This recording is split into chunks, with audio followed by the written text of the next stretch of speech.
అప్పుడే పుట్టిన పాపాయి చర్మం ఎంతో కోమలంగా ఉంటుంది. తల్లి గర్భంలో నెలల పాటు ఫ్లూయిడ్స్ లో ఉండడం వల్ల పుట్టిన వెంటనే చర్మం నానినట్టుగా ముడతలు పడి ఉంటుంది. కేవలం చర్మమే కాదు, నవజాత శిశువు ఏ విధంగా చూసినా కూడా ఎంతో డెలికేట్ గా ఉంటుంది. అందుకే వీరి చర్మం పట్ల ప్రత్యేక శ్రద్ధ అవసరం.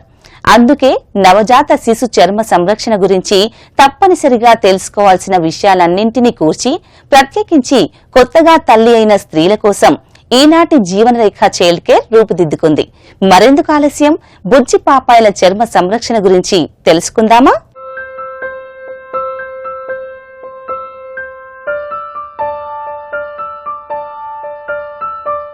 నవజాత శిశువు చర్మం చాలా పలుచగా సున్నితంగా ఉంటుంది. పుట్టిన వెంటనే బాగా నానినట్టుగా ఉంటే చర్మం కొద్ది రోజులకి డ్రై అవుతుంది. పుట్టగానే శిశువు చర్మంపై తెల్లటి క్రీమ్ లాంటి పదార్థమంతా ఒక పొరలాగా ఉండటం చూస్తాం. దీన్నే వెర్నిక్స్ అంటారు. ఇది శిశువు కడుపులో ఉండగా వారి శరీర ఉష్ణోగ్రతను కాపాడేందుకు సాయపడే ఒక రక్షణ కవచం లాంటిది. పుట్టిన తర్వాత కూడా ఇది కొన్ని రోజుల పాటు ఉంటుంది. అందుకే పుట్టగానే కేవలం బట్టతో పైపైన శిశువుని అద్దాలి, కానీ పని కట్టుకుని వెర్నిక్స్ ని శుభ్రంగా తుడిచేద్దామనే ప్రయత్నం మాత్రం చేయకూడదు. నెలల పాటు అమ్మ పుట్టలో ఉండి ఒక్కసారిగా బయట ప్రపంచంలోకి రాగానే వెనువెంటనే శిశువు అమ్మ గర్భంలో వెచ్చదనం కోరుకుంటుంది. కాబట్టి తల్లికి శిశువుకి స్కిన్ టు స్కిన్ కాంటాక్ట్ ఉండేందుకు శిశువుని దగ్గరగా తీసుకోమని చెప్తారు వైద్యులు. ఈ విధంగా తల్లి బిడ్డల బంధం బలపడుతుంది కూడా. ఇక పుట్టిన వెంటనే స్నానం చేయించకపోయినా కూడా 2 గంటల తర్వాత బిడ్డ అన్ని విధాలుగా ఆరోగ్యంగా ఉంటే స్నానం చేయించవచ్చు, కానీ కొన్ని జాగ్రత్తలు పాటిస్తూ. అది ఎలాగో మీరే చూడండి. సాధారణంగా పూర్తిగా నెలలు నిండి పుట్టిన శిశువులను పుట్టిన వెంటనే బట్టతో శుభ్రం చేసి తల్లికి ఇవ్వడం జరుగుతుంది. ఆ క్షణం నుంచే తల్లికి శిశువుకి బాండింగ్ ఏర్పడుతుంది. ఆమె చర్మం శిశువుకి తగిలేలా శిశువుని దగ్గరికి తీసుకోవాల్సి ఉంటుంది. ఇక నవజాత శిశువుకి మొదటి స్నానం ఎప్పుడు చేయించాలనే సందేహం మీకు రావచ్చు. ఇందుకు సమాధానంగా వైద్య నిపుణులు ఏమంటున్నారో మీరే చూడండి. The baby is a good weight baby, more than 2.5 kgs. నెలలు నిండాక పుట్టిన బేబీస్ కి డెఫినెట్ గా మనం బేదింగ్ ఇవ్వడం అన్నది విత్ ఇన్ 24 hours స్టార్ట్ చేయొచ్చు. చాలా మటుకు మదర్స్ ఇక్కడ నార్మల్ డెలివరీ అయ్యాక ఒక 1-2 days హాస్పిటల్లో ఉండడం వల్ల they are advise to start giving bath after, అంటే బేబీని ఇంటికి తీసుకెళ్ళిన తర్వాత ఇవ్వడం మొదలెట్టండి అని చెప్తాం. సో అది ఇవ్వడం చాలా మంది 7 days అయ్యాకే ఇవ్వాలి ఇలాంటివన్నీ చెప్తారు. But that is not correct. Baby by about పుట్టిన 24 hours లోపలనే మేము హాస్పిటల్స్లో ఇస్తూ ఉంటాం. But at least for good weight baby ఇంటికి తీసుకెళ్ళిన వెంటనే ఇవ్వడం మొదలెట్టాలి. ఈ మధ్య కాలంలో బేబీ ప్రొడక్ట్స్ మార్కెట్స్ ని ముంచెత్తుతున్నాయి. అందులో ముఖ్యమైనది డైపర్స్. వీటిని వివిధ రకాల మెటీరియల్స్ తో తయారు చేస్తారు. అందుబాటులో ఉన్నాయి, సౌకర్యంగా ఉంటాయని ప్రకటనలు చూసి ఏది పడితే అది కొనుక్కోకుండా పాపాయి సున్నితమైన చర్మాన్ని మనసులో ఉంచుకొని మీ శిశువుకి ఏది మంచి ఏది చెడు అని తెలుసుకోవడం ముఖ్యం. పాత రోజులలో కేవలం మెత్తటి నూలు బట్టలతో చేసినవే శిశువులకి లంగోటిల్లా తొడిగేవారు. వీటిని శుభ్రంగా ఉతికి మళ్లీ వాడుకునేవారు. మనిషి అభివృద్ధి చెందుతున్న కొద్దీ తమ జీవితాలను మరింత సౌకర్యవంతంగా చేసుకోవటానికి ఎన్నో ఉత్పత్తులను కనుక్కోవటం చాలా సహజంగా జరుగుతున్నది. శిశువుల సౌకర్యార్థం వచ్చిన డైపర్స్ ఈ కోవకు చెందినవే. కానీ అందుబాటులో ఉన్నాయి కదా, అలాగే శిశువుకి వీటిని వేసేస్తే తల్లి కూడా మనశాంతిగా ఉండొచ్చనే ఉద్దేశంతో డైపర్స్ వాడే తల్లులు కొన్ని విషయాలు గుర్తుంచుకోవడం తప్పనిసరి. ఓన్లీ జస్ట్ ఈ కిడ్కి డైపర్ ర్యాష్ వస్తుంది, ఈ కిడ్కి రాదు అని మనం చెప్పలేము. ఎందుకంటే ప్రతి స్కిన్ టైప్ అనేది డిఫరెంట్ గా ఉంటుంది. కొంతమంది పిల్లలు ఏంటంటే అలర్జీ టెండెన్సీ, ఫ్యామిలీ హిస్టరీ ఉండే వాళ్ళు ఉంటారు. సో అలాంటి వాళ్ళకి more chances of this diaper rash is possible. అదే కాకుండా ఎలాంటి డైపర్ యూజ్ చేస్తున్నారు, ఇప్పుడు యాక్చువల్లీ డైపర్ మెటీరియల్ ఏంటంటే లోపల చాలా అబ్జార్బింగ్ కెపాసిటీ ఉండే డైపర్ క్లాత్ ఉంటుంది, బయట ప్లాస్టిక్ మెటీరియల్ ఉంటుంది. సో ఆ డైపర్ మెటీరియల్ ఎలాంటిది అనే దాన్ని బట్టి డైపర్ ర్యాషెస్ వచ్చే ఛాన్స్ ఉంటుంది. హౌ ఫ్రీక్వెంట్లీ డైపర్స్ మారుస్తున్నారు. కొంతమంది they change after very long time అనమాట. అంటే ఎక్కువసేపు డైపర్స్ సోకేజ్ ఉండడం, అంటే వెట్ అయిపోతూ ఉండడం వల్ల స్కిన్ మీద చాలా ఎఫెక్ట్ ఉంటుంది. అంటే స్కిన్ చాలా వెట్ అట్మాస్ఫియర్కి ఎక్స్పోజ్ అయినప్పుడు ఆ టెండర్ స్కిన్ అనేది ఈజీగా బ్రేక్ అయ్యే ఛాన్స్, ఎగ్జిమా లాగా ఫామ్ అయ్యే ఛాన్స్ ఉంటుంది అనమాట. So you have to change the diapers also very frequently అండి. At least 3 to 4 hours once diaper change చేయడం ఈజ్ ఆల్సో ఇంపార్టెంట్.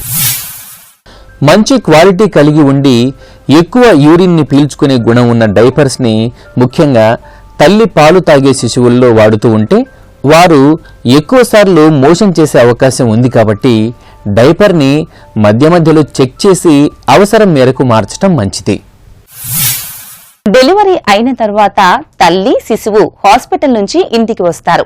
శిశువు రాకతో ఇంట్లో హడావిడి మొదలవుతుంది. పాపాయి కేర్ లో అందరి టైమింగ్స్ లో మార్పులు వచ్చేస్తాయి. ముఖ్యంగా పాపాయికి స్నానం చేయించేటప్పుడు మరింత హడావిడిగా ఉంటుంది. అన్ని రెడీ పెట్టుకోవడం, నీళ్లు శుభ్రంగా కావలసినంత వేడిగా ఉన్నాయా, ఇలా చెప్పుకుంటూ పోతే బోలెడంత పని. ఇక స్నానం అయ్యాక పాపాయిని తుడిచి బట్టలు వేయడం, తర్వాత పాలు ఇచ్చి పడుకోపెట్టడం, అబ్బో ఇదంతా పెద్ద పని.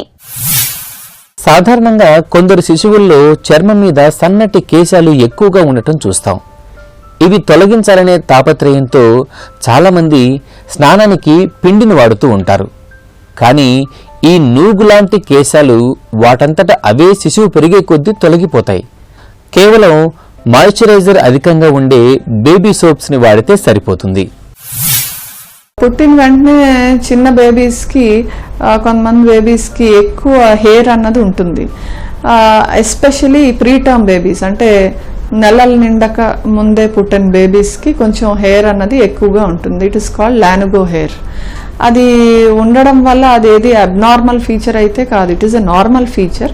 అది విత్ ఇన్ ఎ మంత్ చాలా మంది ఇది ఎలా వచ్చేస్తుందండి, చిన్న పాప ఇలా హెయిర్ ఉంటే బాగుండదు, అసలు ఇలాగే ఉంటుందా, తగ్గిపోతుందా, ఇలాంటి క్వశ్చన్స్ ఉంటాయి. సో జనరల్గా 1-2 months అయిన తర్వాత ఆటోమేటిక్గా ఆ హెయిర్ దానంతట అదే పడిపోతుంది. సో పెద్దగా వరి అవ్వాల్సిన అవసరం అయితే లేదు. పాపాయికి వేసే కొత్త బట్టలు ఒకసారి వాష్ చేసిన తర్వాత మాత్రమే వెయ్యాలి. ఇక ఎలాంటి క్లోత్స్ బేబీ చర్మానికి అనుకూలంగా ఉంటాయి, ఎలాంటి సోప్స్ తో స్నానం చేయించాలి, స్నానం తర్వాత బేబీని మాయిశ్చర్ చేయడం ఎందుకని ముఖ్యం, మరి ఎలాంటి మాయిశ్చరైజర్స్ ని వాడాలి?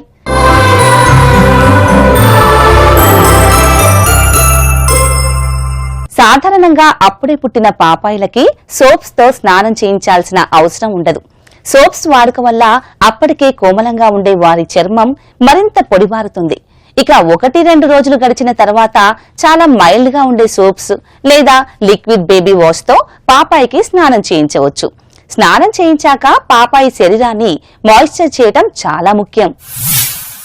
నవజాత శిశువుకి కొత్త బట్టలు డైరెక్ట్గా తొడిగే ఆచారం మన సమాజంలో లేదు. అంతేకాదు, ఒకవేళ అప్పటికే ఒక సంతానం ఉంటే వారి చిన్నప్పటి దుస్తులను ఉతికి నవజాత శిశువుకి వేయటం కూడా మనం చూస్తూ ఉంటాం. ఏదేమైనా శిశువుకి వేసే దుస్తులు వారి చర్మానికి శుతిమెత్తగా ఉండేలా, శుభ్రంగా ఉండేలా జాగ్రత్త పడాలి. అంతేకాదు, బాగా ముదురు రంగులో ఉండే బట్టల కంటే ప్లెయిన్గా ఉండే లేత రంగులవే మంచివి. మనం కొత్త బట్టలు అన్నవి అసలు వేయాల్సిన అవసరం లేనేలేదు, వేయకూడదు కూడా. ఎందుకంటే ప్రతి ఒక్క ఈ బట్టల్లో కూడా మనం చూసినట్టయితే అన్ని కాటన్ అవనివ్వండి, పాలిస్టర్ అవనివ్వండి, ఏదైనా కూడా నంబర్ 1 మనం చంటి పిల్లలకి కాటనే ప్రిఫర్ చేయాలి. నంబర్ 2, ఈ కాటన్ క్లోత్స్ కూడా ఎక్కువ డై ఉన్నాయి మనం ప్రిఫర్ చేయకూడదు. అంటే లైట్ కలర్సే ప్రిఫర్ చేయాలి. ఎప్పుడైతే మన బట్టల మీద, దుస్తుల మీద ఎప్పుడైతే ఎక్కువ కలర్స్ ఉంటాయో ఆ యొక్క డై ఈ బేబీ స్కిన్ తోటి రియాక్ట్ అయ్యి దానివల్ల ఇటువంటి ఎరితిమా కూడా సివియర్గా వచ్చే అవకాశాలు కూడా ఉంటాయి. నవజాత శిశువుని ముచ్చటగా ముస్తాబు చేయడం అంటే తల్లులకి ఎంతో ఇష్టం.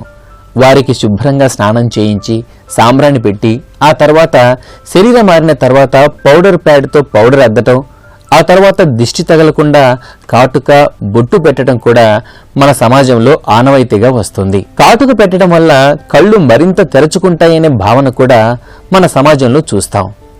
ఇందుకు కొందరు ఇంటి వద్ద పట్టిన కాటుక వాడుతూ ఉంటారు కూడా.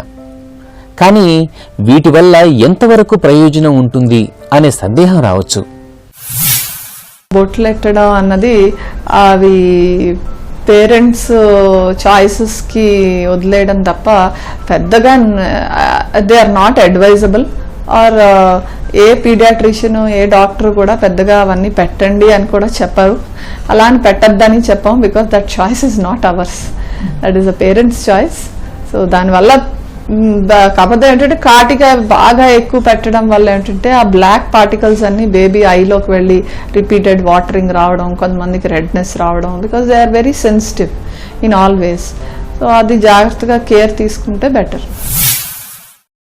ఇక శిశువుకి 2-3 వారాలు నిండే కొద్దీ ఆయిల్ మసాజ్ చేయడం వల్ల ఎన్నో లాభాలున్నాయి. బేబీ ఆయిల్స్తో బాడీ మసాజ్ చాలా జాగ్రత్తగా చేయటం వల్ల శిశువులు మరింత ఆరోగ్యంగా ఎదిగేందుకు తోడ్పడుతుంది. అంతేకాదు శిశువు హాయిగా నిద్రించాలంటే ఆయిల్ మసాజ్ తర్వాత చక్కటి బాత్ ఎంతగానో ఉపయోగపడుతుంది. బేబీకి ఇప్పుడు రకరకాల బేబీ సోప్స్ వస్తున్నాయి మార్కెట్లో. Either use a good baby soap and with some అంటే మాయిశ్చరైజర్ ఎక్కువ ఉన్న బేబీ సోప్స్ వాడాలి ఒకటి. రెండు ఏమిటంటే ఆయిల్ మసాజ్ అన్నది ప్రతి బేబీకి చాలా ఇంపార్టెంట్. ఇంటికి తీసుకెళ్ళిన తర్వాత ఏదో స్నానం చేయించేస్తే అయిపోతుంది అనుకుంటారు, కానీ దట్ ఈస్ నాట్ కరెక్ట్. బేసిక్గా ఆయిల్ మసాజ్ అన్నది మార్నింగ్ అండ్ ఈవినింగ్ 2 times ఇవ్వాలి. అండ్ అది ఇవ్వడానికి మెయిన్ రీజన్ ఏమిటి అంటే దానివల్ల బేబీలో బ్లడ్ సర్క్యులేషన్ ఇంప్రూవ్ అయ్యి అన్ని సిస్టమ్స్ కూడా నార్మల్గా రెగ్యులర్గా ఫంక్షన్ అన్నది స్టార్ట్ అవుతుంది. దానివల్ల బేబీ గ్రోత్ కూడా వస్తుంది. ప్లస్ బేబీ కడుపులో ఉన్నప్పుడు బాగా ముడుచుకుపోయి ఉన్న బేబీ సడన్గా బయట ఎన్విరాన్మెంట్లోకి వచ్చాక joint movements, leg movements, hand movements అవి ఎక్స్పాండ్ అవడానికి మనం నెమ్మదిగా హెల్ప్ చేసిన వాళ్ళం అవుతాం. సో ఆయిల్ మసాజ్ అన్నది is a very important function which the mother or the attendants have to do. అంటే పుట్టిన తర్వాత డెఫినెట్గా వాళ్ళు అలవాటు చేసుకోవాలి. పాపాయి చర్మం అతి కోమలంగా ఉంటుంది. నేడు అందుబాటులో ఉన్న బేబీ వైప్స్ అలాగే టిష్యూ పేపర్స్ తో పాపాయిని శుభ్రం చేయటం సులువే, కానీ వాటిని తరచూ అదే పనిగా వాడటం వల్ల పాపాయి చర్మం డ్యామేజ్ అవడంతో పాటు ఆయా ప్రోడక్ట్స్ పడకపోతే చర్మ సమస్యలు కూడా రావచ్చు. అందుకే వీలుగా ఉంది అనే భావనతో కాకుండా పాపాయికి సేఫ్ గా ఉందా లేదా అని చూసుకోవడం ముఖ్యం.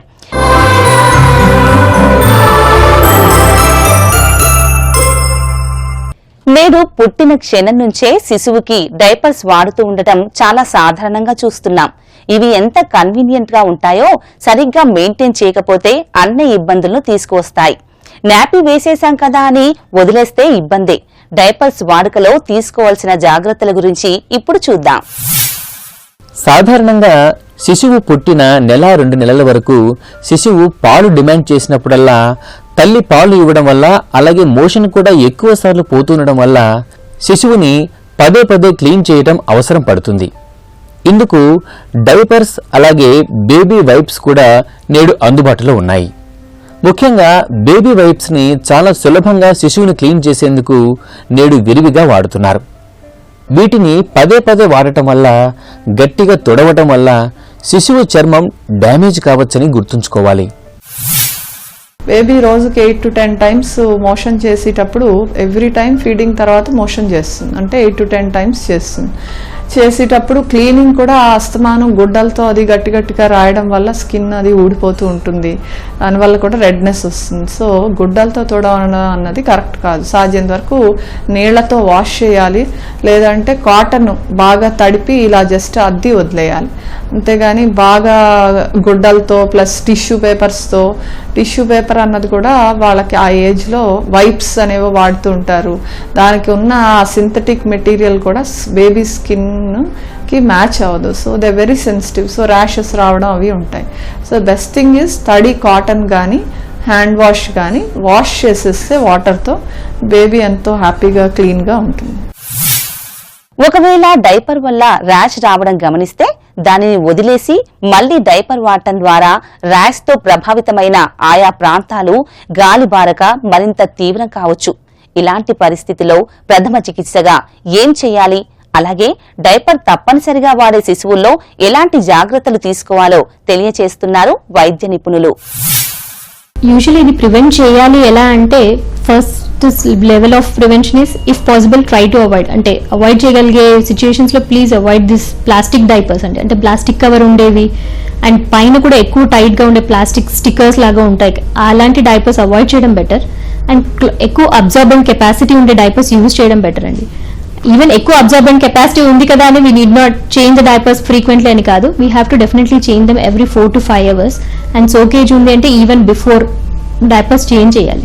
సో అండ్ నెక్స్ట్ ఇవి కాకుండా మళ్ళీ ఎలాంటి డైపర్స్ నార్మల్గా ఇంట్లో యూజ్ చేయాలంటే క్లాత్ బేస్డ్ డైపర్స్ యూజ్ చేయాలండి.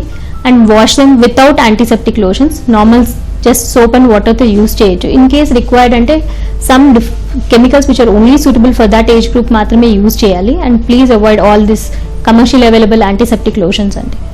And next thing, when you're cleaning that area definitely use water and normal soap use చేయడం బెటర్ అండి. టిష్యూ పేపర్స్ కంటే నార్మల్ సోప్ అండ్ వాటర్తో క్లీన్ చేసి కంప్లీట్గా డ్రై చేసి ఆ ఏరియా మీద జింక్ ఆక్సైడ్ బేస్ క్రీమ్స్ కానీ ఆయిల్స్ కానీ మాయిశ్చరైజర్స్, బేబీ మాయిశ్చరైజర్స్ యూజ్ చేయడం ఇస్ బెటర్. ఈనాటి జీవనరేఖ చైల్డ్ కేర్లో తెలుసుకున్న అంశాలను గుర్తు చేసుకుందాం. నవజాత శిశువుల చర్మం ఎంతో కోమలంగా ఉంటుంది. ఈ విషయాన్ని దృష్టిలో ఉంచుకొని వారికి స్నానం చేయించేందుకు వాడే సోప్స్ అలాగే ఇతర స్కిన్ కేర్ ఉత్పత్తులను ఎంచుకోవాలి. సాధారణంగా సున్నిపిండి పెట్టి స్నానం చేయిస్తే శిశువు చర్మంపై ఉండే సన్నటి నూగు తొలగుతుందేమో అనుకుంటారు. కానీ నిజం చెప్పాలంటే సాధారణంగా ప్రీమెచ్యూర్గా పుట్టే పిల్లల్లో శరీరంపై ఉండే ఎంట్రుకలు వాటంతట అవే తొలగిపోతాయి. ఇక టాల్కమ్ పౌడర్స్ వాడుకలో కూడా కేర్ తీసుకోవాలి. కాటుక, బొట్టు పెట్టేవారు కూడా వాటి వల్ల శిశువు లేత చర్మంపై ప్రభావం పడుతుందేమో అని చూసుకోవాలి. డైపర్స్ అధికంగా వాడేవారు వాటి వల్ల శిశువు చర్మానికి హాని కలగకుండా తరచూ డైపర్స్ని మార్చటం తప్పనిసరి. డైపర్ ర్యాష్ రాకుండా వైద్య సలహా మేరకు మందంగా క్రీము పైపూతగా వాడటం కూడా మంచిదే. నవజాత శిశువుల దుస్తుల ఎంపికలో మెత్తటి కాటన్ బట్టలకే ఎక్కువ ప్రాముఖ్యతనివ్వాలి. రంగులు వదిలే దుస్తులను వాడకూడదు. వీటిలో ఉండే కలర్ డైస్ శిశువు చర్మానికి హాని కలిగించవచ్చు. చూశారుగా, నవజాత శిశువుల కోమలమైన చర్మాన్ని ప్రభావితం చేసే అంశాలు ఎన్నో. మనకి బాగున్నా ప్రతి ప్రోడక్ట్ శిశువుకి సేఫ్ కాకపోవచ్చు. అందుకే శిశు చర్మ సంరక్షణలో ఎంతో ఆచితూచి అడుగులు వేయటం తప్పనిసరి. మరి కొత్తగా తల్లులైన స్త్రీలు డాక్టర్స్ సూచించిన జాగ్రత్తలను పాటిస్తూ తమ శిశువు చర్మాన్ని జాగ్రత్తగా కాపాడుకుంటారని ఆశిస్తున్నాం. మరో అంశంతో మళ్లీ మీ ముందుంటుంది మీ జీవనరేఖ చైల్డ్ కేర్. అంతవరకు సెలవు. నమస్కారం. జీవనరేఖ చైల్డ్ కేర్ కార్యక్రమాన్ని మీరు www.youtube.com/ETV Life Indiaలో చూడొచ్చు మరియు www.facebook.com/ETV Life India అలాగే www.twitter.com/ETV Life Indiaలో ఫాలో చేయొచ్చు.